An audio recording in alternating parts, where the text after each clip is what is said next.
All right, so you stuck around. You're not overwhelmed yet. Well, get ready because it's about to get a lot worse. All right, so as you can see, we have a little folder here called Plugins. Now, there's one plugin I'm going to suggest you get right off the bat, and I actually will include this in the software. And you can actually go to plugins.bukkit.org, and here's the list of every plugin.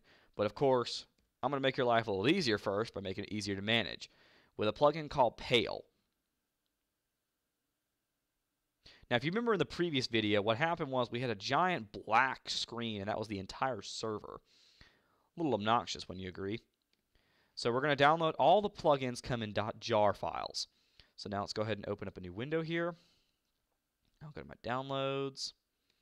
And I'm going to copy the pale.jar file into my plugins folder. Okay, got there, good. Now this time we're going to run our server again because you want to make sure it executes that plugin. And currently, as you can see, the server's down. So we're going to hit run. And now it's going to hook into that plugin and get ready to see some really cool stuff happen as soon as it finishes loading all the plugins.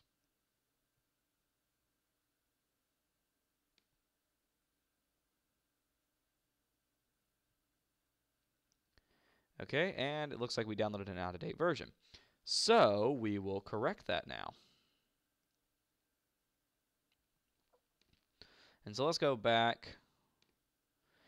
And obviously, since we're running beta build, the odds are you're probably going to want to get a beta build of the program you're downloading as well, or the pet plugin. Just for right now. When it goes recommended, you can get it the regular way.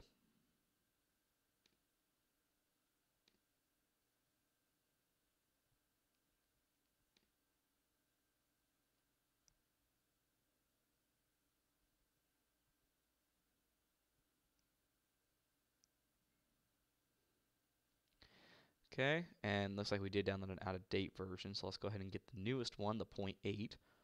It's always best to make sure it redirects to a Bukkit dev because you can always make sure it's a little bit more up-to-date from there. So now let's go ahead and open up another window again. Downloads.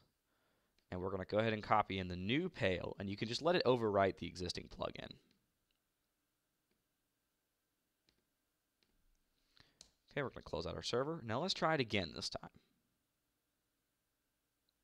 Great. Now it hooked in. It said Pale loading, enabling, and now you have a nice, easy-to-use program to manage your world. As you can see, we're automatically hooked right in. We have the Nether. You can actually enable all this stuff, and you can just hit the Save button, and it'll instantly save it all to your config. And all you have to do is reboot the server. So now you have a nice little console to view, and you just hit Stop. And it goes back to your little terminal. And there you go. And so that's the basics of plugins. Now, in the next video, I'll be going over some more stuff, and we're going to go a little bit more in depth. So get ready and fasten your seatbelts.